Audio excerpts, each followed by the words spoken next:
Tapi kalau saling percaya masih pegang akun, itu nggak saling percaya namanya. Itu saling curigaan. Kalau saling percaya itu nggak saling memegang akun. Nah, itu yang saling percaya. Ya, baik adik nggak pegang akun dia nggak pegang akun adik, itu yang namanya saling percaya. Disitulah membuktikan cinta kita, gitu kan, cinta kita ya.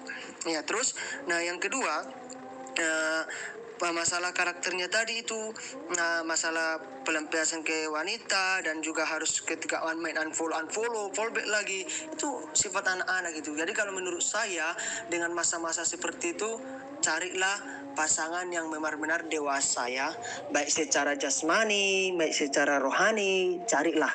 Kalau memang udah waktunya mau pacaran, makanya sekarang saya bilang sama orang yang mau pacaran, lu mau pacaran motivasi apa, tujuan apa ya. Pertama itu, jadi kalau masih anak-anak, khususnya adikku ya, ini ke adikku aku bilang ini, bang aku izin pacaran ya.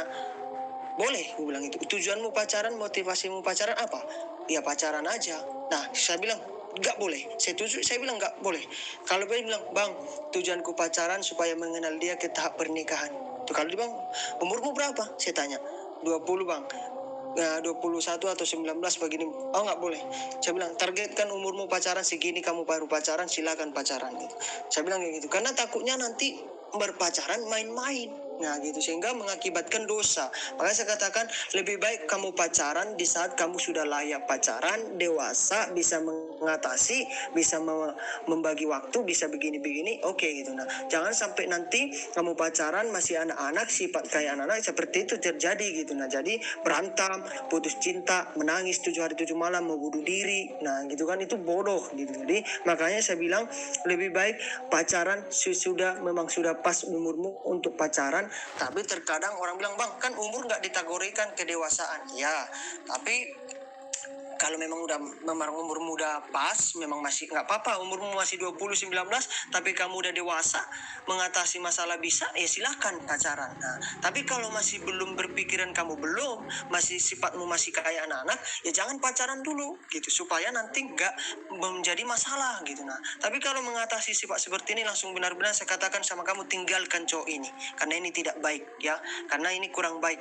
pakai akun-akun palsu lagi, pakai ini segala lagi, bahkan pelampiasan ke perempuan lagi, waduh bahaya. Jadi mending saya rasa tinggalkan laki-laki seperti ini, nggak baik bagi wanita seperti kamu ya, yang setia, yang cinta Tuhan ya. Jadi jangan yang ambil seperti ini, tinggalkan, cari yang sepadan dan seimbang dengan kamu deh. Tinggalkan ini, hati-hati memilih pasangan ya. Itu aja dari saya untuk jawaban. Terima kasih buat Christina Simbolon. Jangan coba-coba pacaran. Termasuk pemasuk Bang, mah. izin bertanya Memang lagi. pasti temanya kak sepadan kan Tadi kan abang bilang kan cinta Tuhan. Nah, jenok tuh semasa waktu aku pernikahan. pacaran itu aku kayak apa ya, sering banget ngajak dia buat ayolah renungan kayak gini, baca Alkitab bareng kayak gini. Terus dia malah jawab lebay kayak gitu, ya ampun. Nah itu menurut abang kayak mana? Tinggal ngurus. Lebay sebenarnya nggak terkategori lebay ya. Kalau terkategori lebay itu bucin yang ada, saya katakan itu lebay. Kalau ngajak doa, ngajak renungan bareng, nggak teduh bareng, nggak masalah. Itu kan hal yang positif untuk membangun hubungan kita. Apalagi ketika kita membangun hubungan kita, pembahasan kita juga tentang kerohanian, tentang ke masa depan, tidak hanya hal-hal bucin, hal-hal tentang pacaran. Nah, yang syukur-syukur dia nggak ngajak kamu hal-hal yang negatif. Nah, syukur-syukur masih hal-hal yang positif. Tapi ketika ngajak doa itu masih lalai, menurut saya itu nggak alay ya. Karena selama pengalaman saya pacaran juga, pacar-pacar saya otomatis saya harus ajak renungan ya. Bahkan bangun pagi kami renungan bareng, saya tidur bareng, malam juga renungan bareng, saya tidur bareng gitu. Istilahnya itu memotivasi hubungan kita, dan semakin kita takut akan Tuhan, dan hubungan kita itu kita serahkan sama Tuhan, kita bawa ke tangan Tuhan. Nah, pacaran yang Kristen, pacaran yang benar di mata Tuhan itu ya pacaran yang kudus ya, yang menjaga kekudusan. Apalagi kita sebagai hubungan yang pacaran yang kudus, kita orang yang percaya, sebenarnya orang Kristen itu di dalam tahap pacaran itu kurang diperbolehkan di dalam berpelukan, berpegangan tangan, itu mencium, itu kurang diperbolehkan di dalam keyakinan kita di dalam pepacaran kudus. Nah, terkadang orang banyak kan masih cium kening kok, masih pegang tangan tok kok gitu kan, masa nggak boleh pelukan, masa nggak boleh rindu gitu.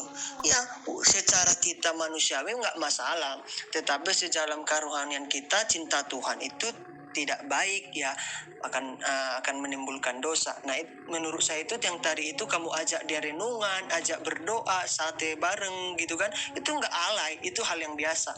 Dan itu membangun hubunganmu dengan dia bersama Tuhan. Nah, itu hal yang bagus, bahkan hal yang bagus saya katakan. Kamu berarti orangnya luar biasa saya katakan.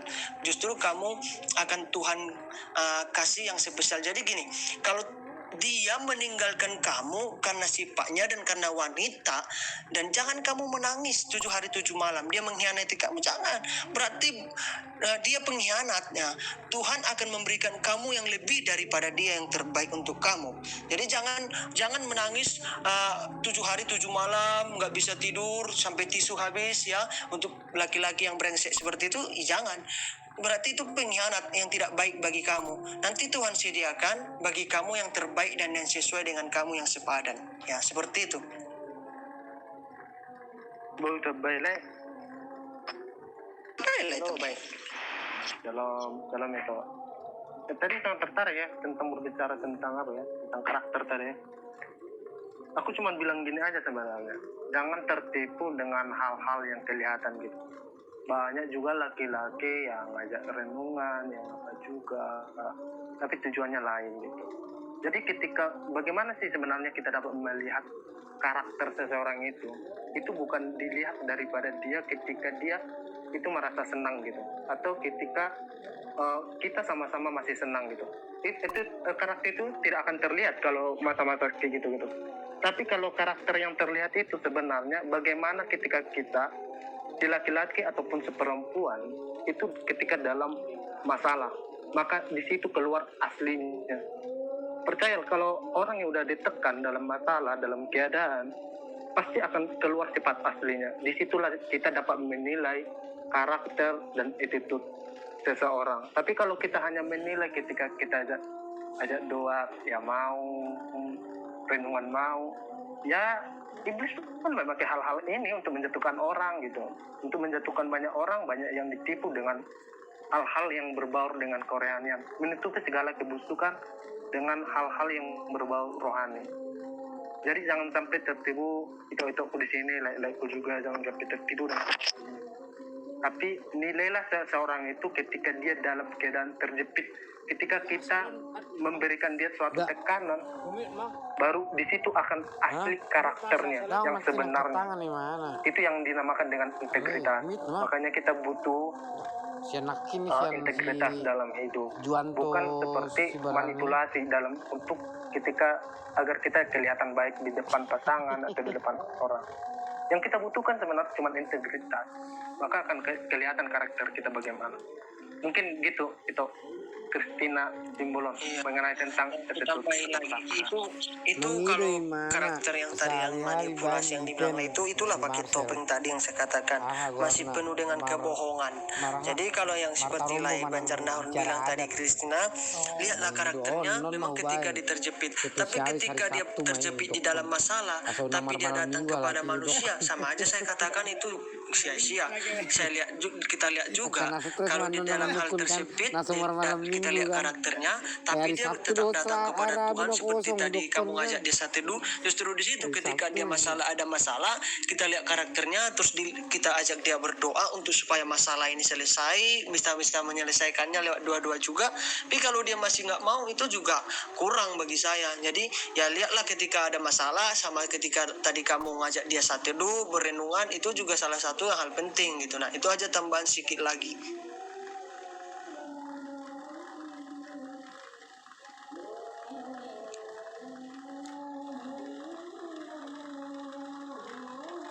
Oke, gimana Christina?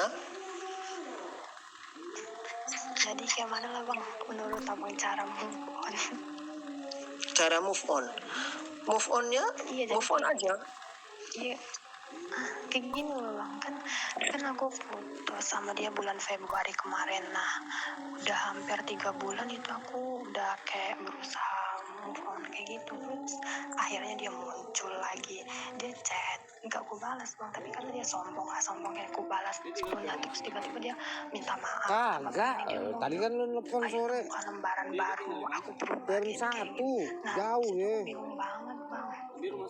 Oke, kalau Cuma masalah sama abangnya, move on abang ya, punya kalau kamu kontrakan, memang sudah nggak kosan. nyaman sama Jadi dia, aku dikasih satu kasih pintu secara gitu. umum ya, mending hapus Sama semua abangnya. foto, akun, nomor, sosmed sama Orang dia pelong supaya juga. dia nggak muncul lagi di depan Orang kamu pelong juga. ya, supaya kamu fokus move Orang on, gini juga. fokus ke tujuanmu, masa Anak depanmu. bini Dan sono. kalau memang kamu merasa belum siap lagi Jawa. untuk membuka Ini lembaran nama ke di yang Jawa. lain, fokuslah kepada Itu tujuanmu, yang masa gua bilang depanmu, kemarin. supaya kamu lebih baik, lebih siap Pinter. lagi nanti untuk Pinteran. berpacaran dan membuka lembaran baru bagi orang lain. Nah, oleng. itu.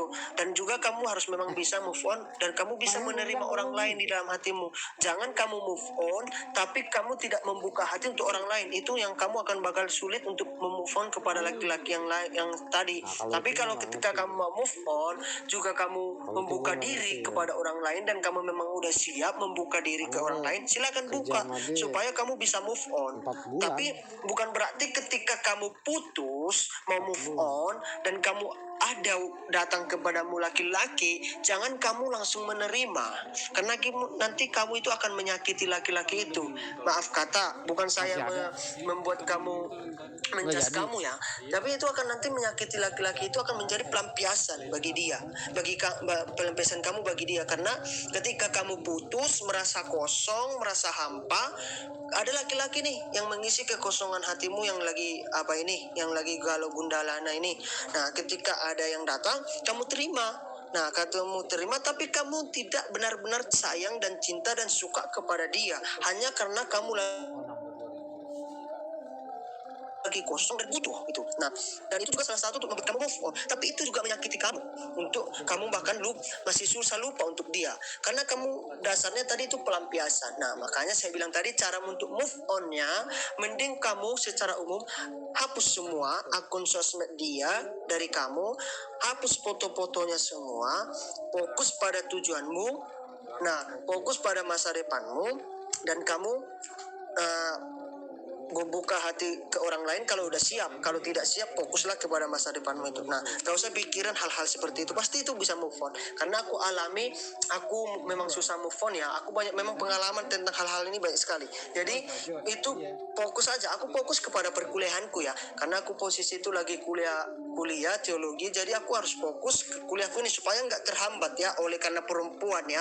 Jadi mending kamu fokus pada masa depanmu. Apa yang kamu saat ini kamu kerjakan, fokuslah kepada kerjaanmu. Apa saat ini dalam perkuliahan, fokuslah kepada perkuliahanmu, supaya tidak itu menghambat jadi masa depan kamu. Nah, itu cara move off on-nya. Nah, mungkin seperti itu untuk saya, tips untuk kamu move on. Tapi kalau move on secara gimana gitu, mungkin saya nggak bisa memberikan, karena itu dari dalam diri kamu sendiri ya.